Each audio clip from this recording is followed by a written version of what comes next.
دھرمانترن کرنا گناہ نہیں ہے۔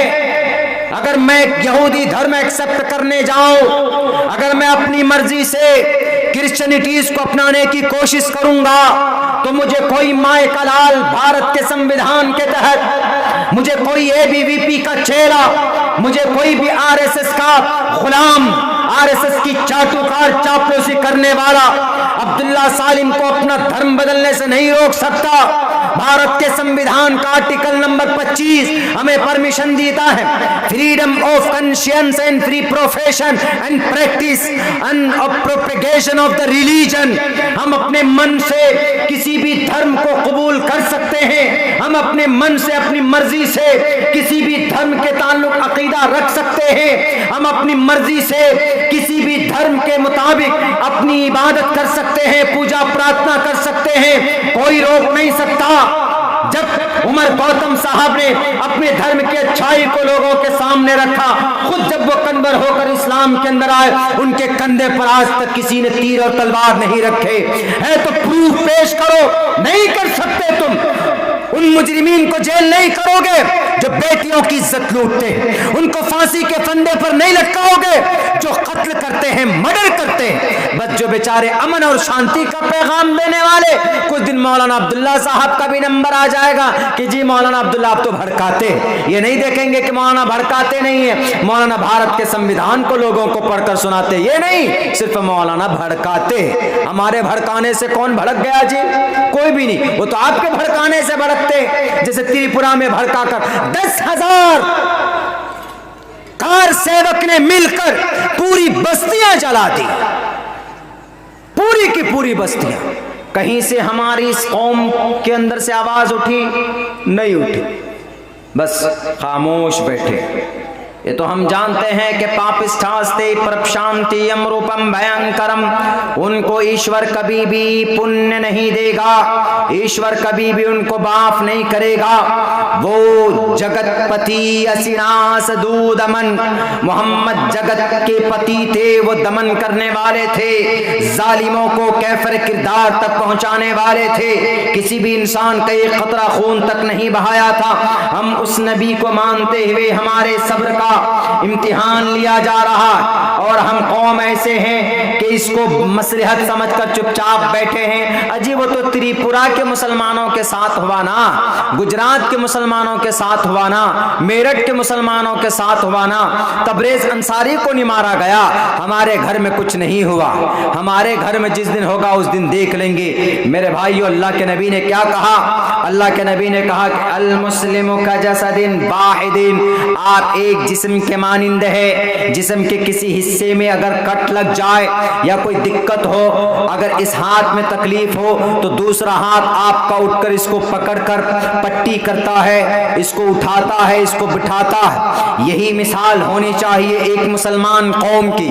اگر تریپورہ کے مسلمانوں کے ساتھ ظلم زیادتی ہے، ہمیں آواز بلند کرنی چاہیے، ہمیں ایک ایک پرکھنڈ کے ویڈیو کو، ایک ایک ڈسٹرکٹ کے ڈی ایم کو، آپ کے پورنیہ تو کمشنری ہے، بلکہ یہاں پر ہمیں پروٹیسٹ کرنا چاہیے، میمورنڈم دینا چاہیے، کیس فائل کرنا چاہیے۔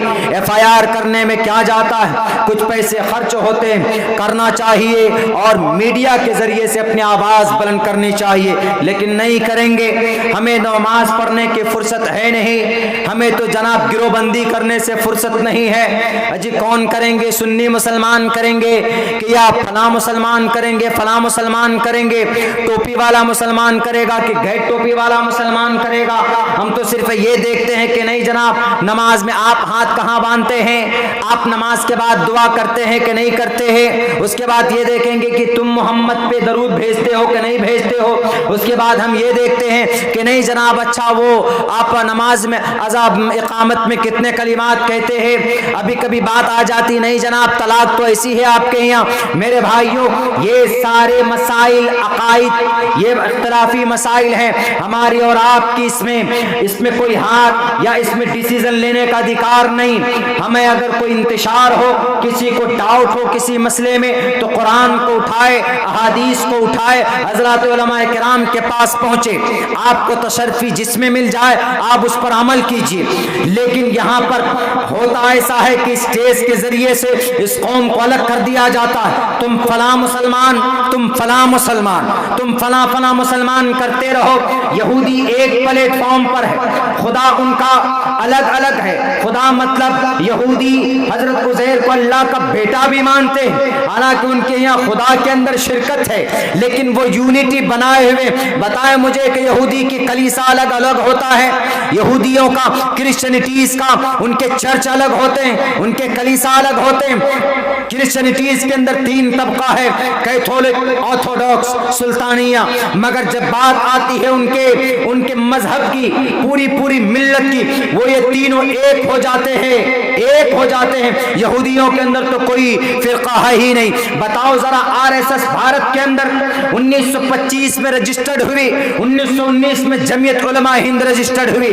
بتاؤ جمعیت علماء تو 2 پلیٹ فارم پر ہے، کام کر رہی ہے اپنے حساب سے، لیکن جمعیت علماء کے بعد وجود میں آئی RSS راشٹریہ سوئم سیوک سنگھ، جس کے پردمکھ ابھی موہن بھگوت جی، اب سے 4 سال پہلے ہماری ملاقات ان سے ہوئی تھی۔ اب بتاؤ RSS 53,000 یعنی 53,000 اس کے برانچز ہیں، 10.5 کروڑ ان کے ورکر ہیں، رجسٹری ممبر ہیں۔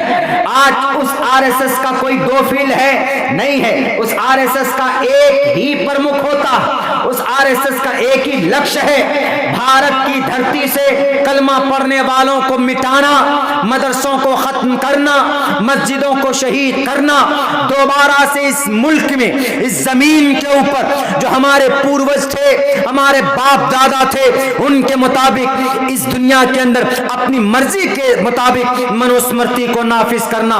میرے بھائیو، ہمیں پیغام لینے کی ضرورت ہے ان لوگوں سے۔ آج وہ پورے بھارت میں قابض ہیں، ان کے اشارے پر کام ہوتا۔ یہ طاقت آئی کہاں سے؟ یہ طاقت کہاں سے آئی؟ آپ کہیں گے کہ مولانا بہت بڑے تعداد میں ہے، وہ بڑی تعداد کی بات ہے۔ پہلے دیکھ لو کہ ان کے اندر اتحاد کتنی ہے۔ ہماری تنظیموں میں اتحاد ہے نہیں، ہمارے تو مدرسے بٹ جاتے ہیں، ہماری تو مسجدیں بٹی ہوئی ہے جناب، ہمارے تو تنظیمیں بٹی ہوئی ہے، الگ الگ تنظیمیں بنا لیتے ہیں، الگ الگ مدرسے بنا لیتے ہیں۔ ایک تنظیم کا صدر وہ بنتا ہے، دوسرے کہتے ہیں کہ ہم بھی I want to be a president of this تنظیم of this organization, and so we will be divided into 2 parts, into various different parts of the world۔ دنیا کے اندر الگ الگ جماعتوں کے اندر بٹ جاتے ہیں۔ بتاؤ RSS کی کوئی دوسری تنظیم ہے؟ نہیں ہے، وحدانیت ہے ان کے اندر، اور جہاں پر اتحاد ہوتا ہے وہاں طاقت ہوتی ہے، جہاں پر اتفاق ہوتے ہیں لوگ وہاں طاقت ہوتی ہے۔ یہ ہے، اگر کسی کو ایسے مارو تو آپ کی انگلی ٹوٹ جائے گی، 2 انگلی سے مارو تو انگلی ٹوٹ سکتی، 3 سے مارو تو انگلی ٹوٹ سکتی، ایسے کر کے گھوسا بنا لو، کسی کی کھوپڑی میں مارو تو کھوپڑی توڑ سکتے ہیں۔ آج اس قوم کی وہی حالت ہے کہ نہیں؟